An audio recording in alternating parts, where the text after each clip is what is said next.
Hello সবাইকে, সবাই কেমন আছো? আশা করি সবাই ভালো আছো। তো আজকেই ঘুম থেকে উঠে সকাল সকাল বেরিয়ে পড়লাম আমার বাপের বাড়ি।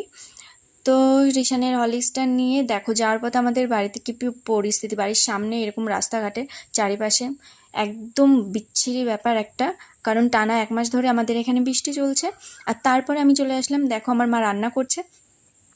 মা মার কাছে আমার ছেলেকে রেখে তো চলে গেলাম দোকানে সার্ফ আনার জন্য, কারণ দুদিনের জামা কাপড় পরে রয়েছে সেইগুলো কাচতে হবে তাই। তো বাড়িতে এসে আমার কাকি দিয়ে দিল রুটি আর ঘুগনি, তো ওটা নিয়ে বাড়িতে এসে খেয়ে নিলাম। আর তারপরেই দেখো দুপুরের রান্নার জন্য আবার তড়িঘড়ি করতে হচ্ছে। কড়াই আর হাঁড়িটা আমি মাটিয়ে নিচ্ছি, আর তারপরে দেখো নেমে গেল বৃষ্টি। এবার জামা কাপড়গুলো আমি আর মেলতে পারিনি।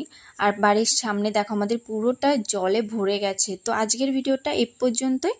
ভালো লাগলে অবশ্যই লাইক শেয়ার কমেন্ট করে দিও। বাই, দেখা হচ্ছে নেক্সট ভিডিওতে।